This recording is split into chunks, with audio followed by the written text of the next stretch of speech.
Hello plus one science. So बच्चों, आज हम लोग पढ़ने जा रहे हैं हमारा next topic that is Avogadro's hypothesis. तो हेडिंग डालेंगे बच्चों एवोगैड्रोस हाइपोथेसिस। लो जी, टॉपिक का नाम रहेगा एवोगैड्रोस हाइपोथेसिस। देखो बच्चों, बहुत सिंपल है और यहाँ से न्यूमेरिकल प्रॉब्लम पूछी जाती हैं बच्चों आपके पेपर में।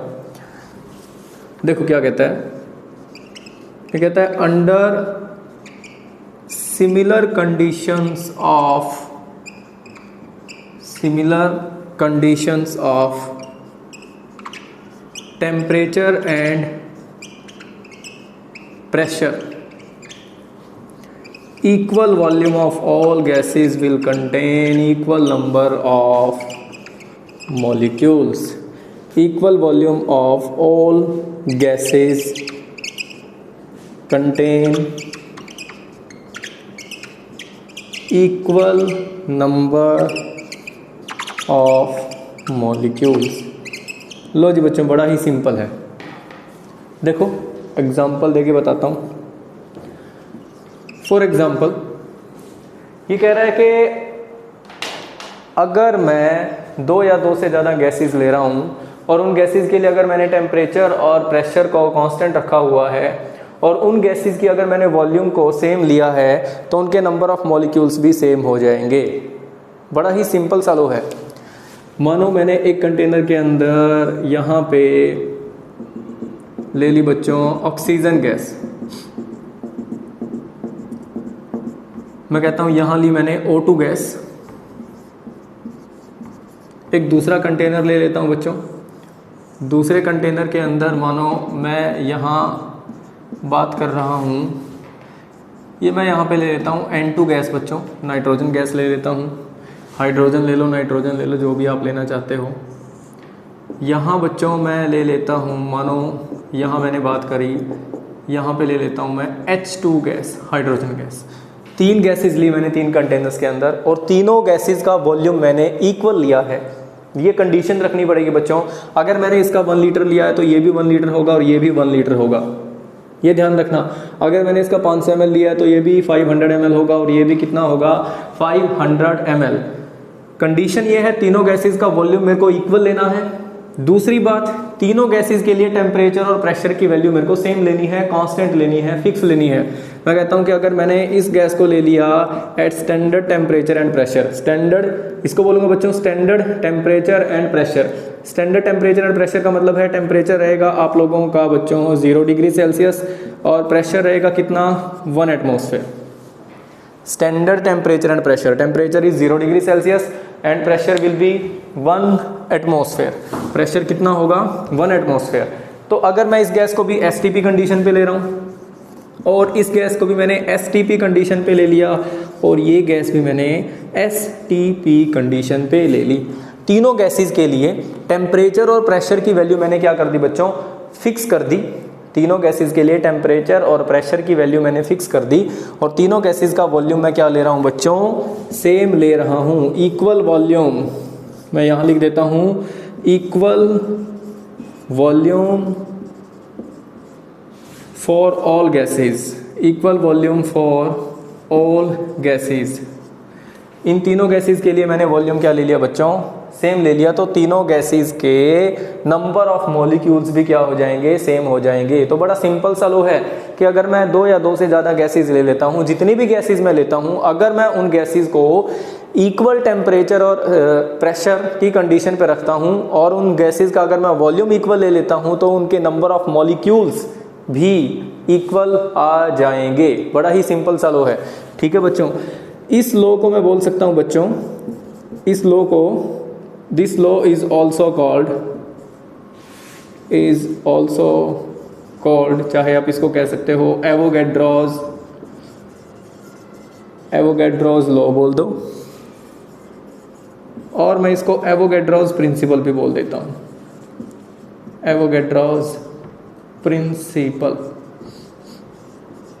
लो जी, एवोगैड्रो प्रिंसिपल बोलो, एवोगैड्रो लॉ बोलो, एवोगैड्रो हाइपोथेसिस बोलो, एक ही बात है। बड़ा ही सिंपल सा लॉ है कि अगर मैं 2 या 2 से ज़्यादा गैसेस को ले लेता हूँ और उन गैसेस के लिए अगर मैंने 2 या 2 से ज़्यादा बोल रहा हूँ बच्चों, कितनी भी गैसेस हो सकती हैं, अगर मैंने उन गैसेस के लिए टेम्परेचर और प्रेशर की वैल्यू को सेम कर दिया है और उन गैसेस के लिए अगर मैं इक्वल वॉल्यूम ले रहा हूँ तो उन गैसेस के नंबर ऑफ मॉलिक्यूल्स भी इक्वल हो जाएंगे। बहुत ही सिंपल सी स्टेटमेंट है। क्लियर है जी बच्चों। अब देखो मैं इस एवोगैड्रोस हाइपोथेसिस की एप्लीकेशंस की बात करता हूँ। 2-3 एप्लीकेशंस हैं, बहुत ज़्यादा इंपॉर्टेंट हैं, ध्यान से सुनो। फर्स्ट एप्लीकेशन है बच्चों, मैं इस हाइपोथेसिस को यूज़ कर सकता हूँ to calculate the atomicity of a gas. लो जी, मैं कहता हूँ applications of Avogadro's hypothesis, Avogadro's law की एप्लीकेशंस। पहली एप्लीकेशन कौन सी है बच्चों? पहली एप्लीकेशन मैं पढ़ रहा हूँ, to determine the atomicity of elementary gas. किसी गैस के लिए हम लोग उसकी एटॉमिसिटी कैलकुलेट कर रहे हैं। अब एटॉमिसिटी का मीनिंग क्या होता है सर? एटॉमिसिटी होता है कि किसी पर्टिकुलर, देखो एटॉमिसिटी की मैं डेफिनेशन लिख देता हूँ एक बार, किसी पर्टिकुलर गैस के लिए उसके एक मॉलिक्यूल के अंदर उसके कितने नंबर ऑफ एटम्स आते हैं, उसका एक मॉलिक्यूल कितने नंबर ऑफ एटम से मिलके बना होगा, वो उसकी क्या हो जाएगी बच्चों? एटॉमिसिटी। बड़ी ही सिंपल सी डेफिनेशन है। ये कहता है बच्चों atomicity of an elementary substance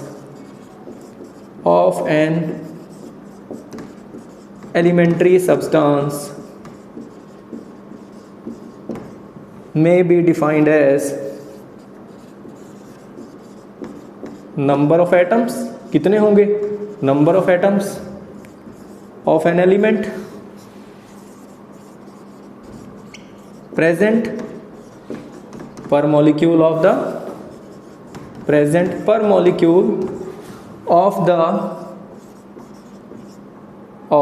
substance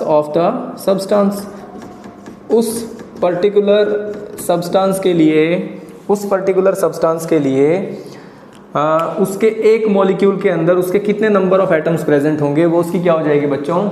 atomicity of an elementary substance may be defined as the number of atoms of an element present per molecule of the substance. मतलब बड़ा ही simple है। For example अगर मैं oxygen gas की बात कर लेता हूँ और मैं कहता हूँ कि ऑक्सीजन गैस के लिए इसकी एटॉमिसिटी बताओ। बच्चों ऑक्सीजन गैस के मेरे पास मैं कहता हूँ 100 मॉलिक्यूल्स पड़े हैं। मैं सिर्फ एक मॉलिक्यूल की बात कर रहा हूँ। 1 मॉलिक्यूल ऑफ ऑक्सीजन के अंदर ऑक्सीजन के कितने एटम्स होंगे? 2 एटम होंगे, तो इसकी एटॉमिसिटी कितनी हो जाएगी? 2 हो जाएगी। अगर मैंने ओजोन ले ली बच्चों, ओजोन के लिए अगर मैं बोलता हूँ कि इसकी एटॉमिसिटी कितनी होगी, पर मॉलिक्यूल कितने ऑक्सीजन के एटम्स आ रहे हैं? 3, तो इसकी एटॉमिसिटी कितनी हो जाएगी? 3 हो जाएगी। बड़ा ही सिंपल है बच्चों। एटॉमिसिटी पर मॉलिक्यूल कितने नंबर ऑफ एटम्स होंगे, that will be called atomicity of that particular substance, बस, और कुछ नहीं है। अब नेक्स्ट एप्लीकेशन जो पढ़नी है बच्चों वो देखो, वो कहता है to determine the relationship between molecular mass and vapour density of a gas. Very much important. Second application बहुत ज़्यादा इंपॉर्टेंट है, इसको ध्यान से समझना। देखो सेकेंड एप्लीकेशन क्या कह रहा है? To determine the relationship between molecular mass and vapor density of a gas.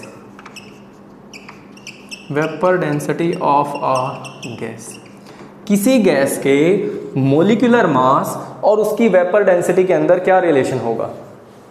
किसी गैस के मोलिकुलर मास और उसकी वेपर डेंसिटी के अंदर क्या रिलेशन होगा?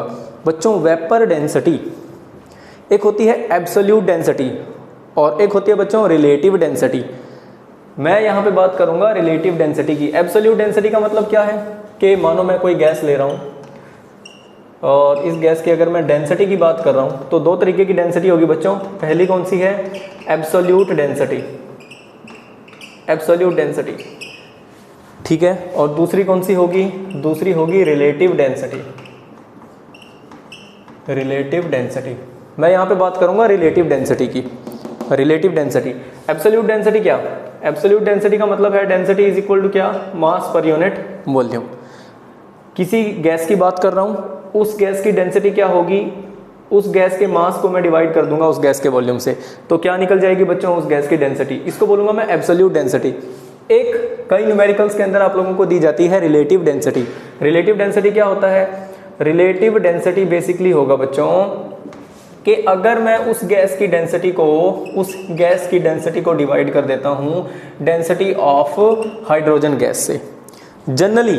जनरली रिलेटिव डेंसिटी कैलकुलेट करने के लिए मैं किसी गैस की डेंसिटी को हाइड्रोजन गैस की डेंसिटी से डिवाइड करता होता हूं, लेकिन हमेशा ऐसा नहीं होगा कि सर हाइड्रोजन से ही डिवाइड करना होगा। वो आप लोगों से पूछ सकता है कि रिलेटिव डेंसिटी कैलकुलेट करो किसी गैस की with respect to oxygen gas, with respect to any other gas, कि अगर मैं यहाँ ये जो रिलेटिव डेंसिटी मैंने कैलकुलेट करी हुई है किसी गैस के लिए, वो मैंने कैलकुलेट करी है with respect to hydrogen gas. वो आप लोगों से ऐसे भी बोल सकता है कि किसी गैस की रिलेटिव डेंसिटी कैलकुलेट करो with respect to oxygen gas, तो आप लोगों को क्या करना होगा? वहाँ पे density of that particular gas उसको डिवाइड कर दूंगा with density of oxygen gas. किसी भी गैस के विद रिस्पेक्ट आप लोगों को वो डेंसिटी निकालने को बोल सकता है ऑफ दैट पर्टिकुलर गैस, तो उसको बोलूंगा मैं रिलेटिव डेंसिटी। तो मैं यहाँ पे जिस डेंसिटी की बात करने वाला हूँ, मैं यहाँ लेने वाला हूँ बच्चों रिलेटिव डेंसिटी। रिलेटिव डेंसिटी, तो रिलेटिव डेंसिटी क्या होगी? देखो मैं ये बोल सकता हूँ कि vapour density of a gas is calculated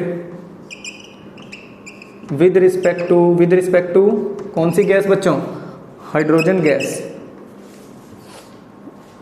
जो मैं यहाँ वेपर डेंसिटी कैलकुलेट कर रहा हूँ इस गैस की, that is calculated with respect to density of hydrogen gas, with respect to density of hydrogen gas.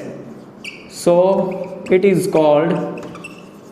Is also called, इसको मैं क्या कह सकता हूं बच्चों? Relative vapour density. इसको मैं रिलेटिव वेपर डेंसिटी भी बोल सकता हूं, रिलेटिव वेपर डेंसिटी भी बोला जा सकता है। अब देखो इसका मैथमेटिकल पार्ट करते हैं हम लोग। अभी बताया आप लोगों को रिलेटिव वेपर डेंसिटी कैसे कैलकुलेट करनी होगी। रिलेटिव वेपर डेंसिटी को हम लोग कैलकुलेट करेंगे कैसे? जिस भी गैस की मैं वेपर डेंसिटी कैलकुलेट करना चाहता हूँ, जिस भी गैस की मैं रिलेटिव वेपर डेंसिटी कैलकुलेट करना चाहता हूँ, तो उस गैस की डेंसिटी को मैं डिवाइड कर दूंगा with the density of hydrogen gas. तो मैं यहाँ लिखूंगा बच्चों डेंसिटी ऑफ अ गैस, किसी भी गैस की डेंसिटी, उसको मैं डिवाइड कर देता हूँ with the density of hydrogen gas, with the density of hydrogen gas. बड़ा ही सिंपल है। तो क्या मैं इसको ऐसे लिख सकता हूँ? वेपर डेंसिटी, दो गैसेस की डेंसिटी को मैं एक दूसरे के साथ कंपेयर कर रहा हूँ, दो गैसेस की डेंसिटी को मैं एक दूसरे के साथ कंपेयर कर रहा हूँ। डेंसिटी का फॉर्मूला क्या होता है? मास पर यूनिट वॉल्यूम। डेंसिटी का फॉर्मूला क्या होता है? मास पर यूनिट वॉल्यूम। तो मैं लिख देता हूँ कि density of a gas, mass of a gas divide by volume of a gas. ऐसे ही अगर मैं हाइड्रोजन गैस की बात करता हूं तो density of hydrogen gas will be equal to mass of hydrogen gas divide by volume of hydrogen gas, volume of hydrogen gas. बच्चों अगर मैं दो गैसेस की डेंसिटी को एक दूसरे के साथ कंपेयर कर रहा हूं, अगर मैं दो गैसेस की डेंसिटी को एक दूसरे के साथ कंपेयर कर रहा हूं, तो बच्चों मैं दोनों का वॉल्यूम सेम लेके चलूंगा। अभी यहाँ मैं क्या कहता हूँ कि मैं दो गैसेस की डेंसिटी को एक दूसरे के साथ कंपेयर कर रहा हूँ और मैं क्या कह रहा हूँ कि दोनों गैसेस की वॉल्यूम को मैं सेम लेके चल रहा हूँ, दोनों गैसेस की वॉल्यूम को मैं सेम लेके चल रहा हूँ। तो अगर मैं यहाँ लिखता हूँ डेंसिटी ऑफ अ गैस, तो density of a gas divide density of a gas कैसे लिखा जाएगा, मास of a gas divide by volume of a gas, mass of a gas divide by volume of a gas, और उसको divide करूंगा मैं mass of hydrogen gas divide by volume of hydrogen gas. तो volume से volume तो cancel out हो जाएगा क्योंकि वॉल्यूम तो दोनों गैसेस का मैंने क्या ले लिया, सेम ले लिया। तो बेसिकली डिवाइड करने के बाद क्या आएगा, मास of a gas divide by mass of hydrogen gas, यही तो बचेगा, मास of a gas divide by mass of hydrogen gas. तो अभी मैं क्या लिखने जा रहा हूँ, इस चीज़ को ध्यान से देखना। मैं लिख रहा हूँ कि मैं दोनों गैसेस के अगर डेंसिटी की वैल्यूज़ को पुट कर देता हूँ तो यहाँ आएगा मास of a certain volume, mass of a certain volume of a gas eight STP condition ले रहा हूँ बच्चों, standard temperature and pressure. STP condition के बारे में मैं आप लोगों को अभी बता चुका थोड़ी देर पहले कि मैं किसी पर्टिकुलर गैस का मास ले रहा हूँ, कुछ फिक्स अमाउंट ऑफ वॉल्यूम का मास ले रहा हूँ किसी पर्टिकुलर गैस के लिए, किस कंडीशन पे लिया बच्चों, STP कंडीशन के ऊपर। तो नीचे क्या आएगा, यहाँ नीचे आएगा मास of same volume, mass of same volume of H2 gas at standard temperature and pressure. बच्चों देखो वॉल्यूम मैंने सेम क्यों लिया, दो चीज़ें हैं, ध्यान से सुनो। पहली तो ये कि अगर मैं दो गैसेस की डेंसिटी को एक दूसरे के साथ कंपेयर कर रहा हूँ तो दोनों गैसेस का मैं वॉल्यूम सेम लेके चल रहा हूँ। दूसरी बात ये है बच्चों, सेम वॉल्यूम लेने से अब यहाँ पे एवोगैड्रोस हाइपोथेसिस अप्लाई हो रहा होगा, देखो ध्यान से, और दोनों गैसेस के लिए मैंने टेम्परेचर और प्रेशर भी क्या ले लिया, सेम ले लिया। एवोगैड्रोस हाइपोथेसिस क्या बोलता था, एवोगैड्रोस हाइपोथेसिस ये कहता था कि अगर मैं दो गैसेस को सेम टेम्परेचर और प्रेशर के ऊपर ले रहा हूँ, दोनों गैसेस के लिए टेम्परेचर और प्रेशर की वैल्यू क्या है, सेम है, और उन दोनों गैसेस का अगर मैं वॉल्यूम भी सेम ले लेता हूँ, सर्टेन वॉल्यूम कितना भी है, मैं कहता हूँ कि मानो इस गैस का वॉल्यूम मैंने 100 ml ले लिया, तो हाइड्रोजन का भी कितना रहेगा नीचे, 100 ml। दोनों गैसेस के लिए टेम्परेचर और प्रेशर की वैल्यू मैंने सेम ले ली, दोनों गैसेस के लिए मैंने वॉल्यूम की वैल्यू भी सेम ली है, तो दोनों गैसेस के नंबर ऑफ मॉलिक्यूल्स भी क्या आ जाएंगे, सेम आ जाएंगे। तो यहाँ इसके बाद यहाँ पे अप्लाई क्या होगा बच्चों, एवोगैड्रोस हाइपोथेसिस, और एवोगैड्रो हाइपोथेसिस के अकॉर्डिंग क्या मैं ये लिख सकता हूँ कि mass of n number of molecules, मेरे को नहीं पता क्योंकि मैं कोई भी एक फिक्स वॉल्यूम लेके चल रहा हूँ, तो उस वॉल्यूम के अकॉर्डिंग मैं लिख देता हूँ कि अगर इसके नंबर ऑफ मॉलिक्यूल्स, इस गैस के नंबर ऑफ मॉलिक्यूल्स n आते हैं तो इस गैस के भी नंबर ऑफ मॉलिक्यूल्स, हाइड्रोजन के भी नंबर ऑफ मॉलिक्यूल्स कितने आएंगे, n आएंगे। तो mass of n molecules of a gas at standard temperature and pressure divide by बच्चों mass of n molecules of H2 gas at standard temperature and pressure. Clear है जी बच्चों, simple सी बात है। सेम टेम्परेचर और pressure के ऊपर, same temperature और प्रेशर, आपको यहाँ STP वैसे मेंशन करने की जरूरत है भी नहीं है क्योंकि STP मैं ऊपर बता चुका हूँ कि दोनों गैसेस के लिए मैं सेम टेम्परेचर और प्रेशर ले रहा हूँ, तो यहाँ अलग से बताने की जरूरत नहीं है आपको। आप यहाँ सीधा लिख सकते हो कि mass of n molecules of a gas divide by mass of n molecules of hydrogen gas. बार बार आपको STP मेंशन करने की जरूरत नहीं है।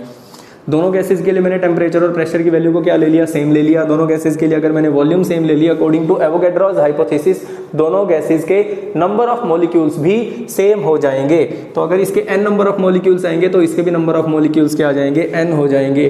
तो अगर मैं कहता हूँ इसके 100 मॉलिक्यूल हैं, इसके भी 100 मॉलिक्यूल्स हैं, तो 100 मॉलिक्यूल्स के मास का ratio with the 100 molecules of this hydrogen gas that will be same, कि अगर मैं इसके एक मॉलिक्यूल के मास का रेशो लेता हूँ इसके एक मॉलिक्यूल के साथ, सीधी सी बात है, अगर इसके n नंबर ऑफ मॉलिक्यूल्स के मास का रेशो इसके n नंबर ऑफ मॉलिक्यूल्स के मास के साथ लिया है तो वो रेशो बिल्कुल सेम आएगा। अगर मैं इसके एक मॉलिक्यूल के मास का रेशो लेता हूँ इसके एक मॉलिक्यूल के मास के साथ, तो क्या मैं इसको ऐसे भी लिख सकता हूँ, इसको लिख सकता हूँ मैं mass of 1 molecule of a gas divide by mass of one molecule of H2 gas, hydrogen gas, और vapour density is equal to, देखो बच्चों, mass of one molecule of a gas, इसको मैं क्या बोलूँगा, मॉलिक्यूलर मास। किसी भी gas के एक मॉलिक्यूल के मास को क्या बोला जाएगा, मॉलिक्यूलर मास। उसको मैंने डिवाइड कर दिया मास of one molecule of hydrogen gas, इस ये कितना आएगा, अरे हाइड्रोजन के एक मॉलिक्यूल का मास कितना आ जाएगा बच्चों, 2। तो क्रॉस मल्टीप्लिकेशन करने के बाद किसी भी गैस का molecular mass that will be equal to 2 into vapour density of that particular gas, 2 into vapour density of that particular gas. अगर मैं किसी गैस की वेपर डेंसिटी के बारे में जानता हूँ तो मैं उसको 2 से मल्टीप्लाई करके उस गैस का मोलिकुलर मास कैलकुलेट कर सकता हूँ। और अगर मैं मोलिकुलर मास जानता हूँ तो बच्चों वेपर डेंसिटी कैलकुलेट कर सकता हूँ उस पर्टिकुलर गैस के लिए। तो ये है relation between vapour density, relationship between molecular mass and vapour density of a gas. ठीक है जी, एक बार इसको ध्यान से पढ़ के देखना, बहुत ही सिंपल सा रिलेशन है लेकिन बहुत इंपॉर्टेंट है।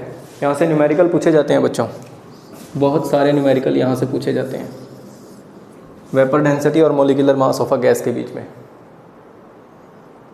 क्लियर है जी। अब देखो एक और एप्लीकेशन रहती है इसकी, उसको भी पढ़ते हैं, उसके बाद हम नेक्स्ट वीडियो में बच्चों देखते हैं इसकी कुछ एक न्यूमेरिकल प्रॉब्लम वगैरह डिस्कस करेंगे। आप लोग करके देखना, जो भी डाउट आप लोगों को आएंगे वो डाउट मेरे पास सेंड करना आप लोग। इसकी एक और एप्लीकेशन पढ़ते हैं। The next application is relationship between molecular mass and volume of a gas. किसी गैस की वॉल्यूम और उसके मोलिकुलर मास में मेरे को रिलेशन कैलकुलेट करना है। ये बहुत इंपॉर्टेंट है जो अभी थर्ड बताने जा रहा हूँ, और ये कई न्यूमेरिकल्स में आगे यूज होगा। लो जी,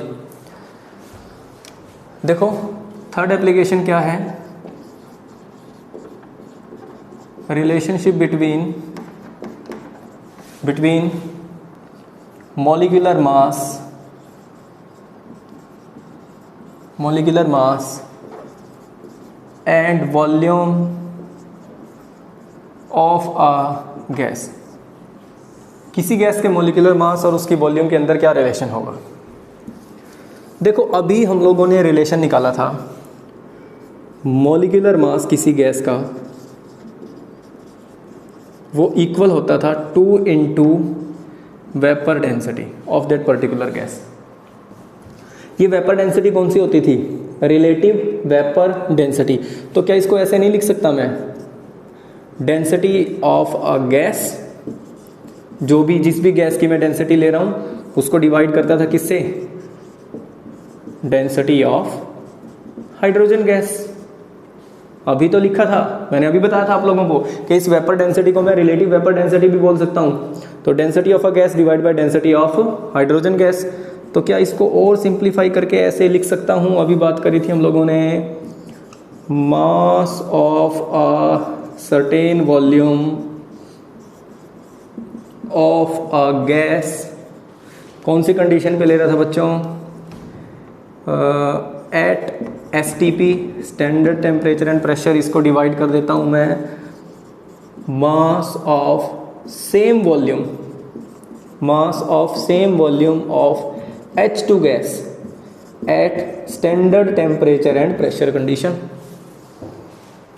क्लियर है दोनों। अच्छा अब ये कैसे आए मैं आप लोगों को बता चुका। डेंसिटी क्या होती है, मास पर यूनिट वॉल्यूम। दोनों गैसेस का वॉल्यूम अगर मैं सेम ले रहा हूं तो मास डिवाइड बाय वॉल्यूम, दोनों गैसेस का वॉल्यूम एक दूसरे से कैंसिल आउट हो गया और बचता है मास of a certain volume of a gas at standard temperature and pressure divide by mass of same volume of hydrogen gas at standard temperature and pressure. अब सर्टेन वॉल्यूम कितना है, मैं कितना भी ले सकता हूं बच्चों। मैं बोल देता हूं कि मानो देखो अब यहाँ पे मेरे को रिलेशनशिप किस किस के बीच में कैलकुलेट करना है, मोलिकुलर मास और वॉल्यूम ऑफ गैस के बीच में। तो मैं वॉल्यूम कितना भी ले सकता हूँ। मैं यहाँ बोल देता हूँ कि मानो मैंने यहाँ 1 लीटर वॉल्यूम ले लिया, तो मैं इसको ऐसे लिख सकता हूँ, इसको मैं ऐसे लिख देता हूँ बच्चों 2 इंटू, ध्यान से देखना अभी, mass of a certain volume of a gas. वो सर्टेन वॉल्यूम मैंने मानो ले लिया 1 लीटर, तो मैं इसको लिख सकता हूँ मास of 1 litre of a gas at standard temperature and pressure divide bye, नीचे भी क्या आएगा, मास of 1 litre of hydrogen gas at standard temperature and pressure. दोनों गैसेस को सेम टेम्परेचर और प्रेशर के ऊपर लेके चल रहा हूँ, दोनों के लिए टेम्परेचर और प्रेशर क्या है, सेम है, और दोनों का वॉल्यूम भी क्या होगा बच्चों, इक्वल होगा अगर एवोगैड्रो हाइपोथेसिस अप्लाई हो रही है तो 2 इंटू, अब देखो हाइड्रोजन गैस के 1 लीटर हाइड्रोजन गैस का मास मेरे को लेना है कौन सी कंडीशन पे, स्टैंडर्ड टेम्परेचर और प्रेशर के ऊपर, और ये फिक्स होता है बच्चों, ये आएगा 0.089 ग्राम। कितना आएगा, 0.089 ग्राम। हाइड्रोजन गैस के 1 लीटर का mass at standard temperature and pressure that is 0.089 ग्राम। तो मैं यहाँ लिख देता हूँ मास of 1 litre of a gas at standard temperature and pressure divide bye कितना बच्चों, 0.089 ग्राम।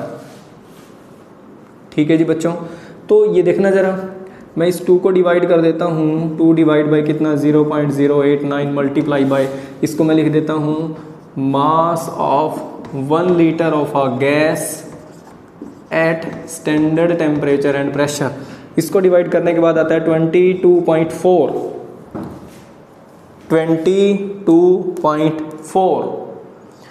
इनटू, ये क्या है, मास of 1 litre of a gas eight STP condition, standard temperature and pressure condition. ये है मास 1 litre of gas at standard temperature and pressure, उसको multiply कर दिया मैंने 22.4 से, तो ये कितने का हो जाएगा बच्चों, ये हो जाएगा mass of 22.4 litre of a gas at standard temperature and pressure. 1 litre gas के मास को मैंने मल्टीप्लाई कर दिया 22.4 से, तो इसको मैं लिख दूंगा mass of 22.4 litre of a gas eight STP condition. और ये किसके बराबर आ रहा है, ये बराबर आ रहा है उस गैस के मॉलिक्यूलर मास के। किसके बराबर आ रहा है, मॉलिक्यूलर मास के। molecular mass of that particular gas will be equal to mass of 22.4 liter of a gas at STP condition। बच्चों बहुत इंपॉर्टेंट रिलेशन है, बहुत ही इंपॉर्टेंट रिलेशन है। देखो क्या बोल रहा है कि कोई भी गैस है, अगर उस गैस को मैंने स्टैंडर्ड टेम्परेचर और प्रेशर कंडीशन पे ले लिया तो उस गैस के 22.4 लीटर वॉल्यूम का जो मास होगा, 22.4 लीटर वॉल्यूम का जो मास होगा वो उसके मोलिकुलर मास के बराबर आएगा। कोई मैंने गैस ली, उस गैस को मैंने 0 डिग्री सेल्सियस टेम्परेचर और 1 एटमॉस्फेरिक प्रेशर पे लिया है, और उस गैस के 22.4 लीटर वॉल्यूम का जो मास होगा वो उसके मोलिकुलर मास के बराबर आएगा। बहुत इंपॉर्टेंट है, इस रिलेशन को याद रखना, आगे यूज होगा न्यूमेरिकल्स के अंदर। तो ये है कुछ एक पार्ट एवोगैड्रोस हाइपोथेसिस का बच्चों। इसके न्यूमेरिकल आप लोग अटेम्प्ट करके देखना, कोई डाउट आता है तो मेरे पास डाउट सेंड करना। अदरवाइज नेक्स्ट वीडियो में मैं आप लोगों को एवोगैड्रोस हाइपोथेसिस की कुछ एक न्यूमेरिकल प्रॉब्लम्स भी करवाऊंगा और कुछ और नेक्स्ट टॉपिक हम लोग डिस्कस करेंगे। ओके बच्चों, थैंक यू वेरी मच।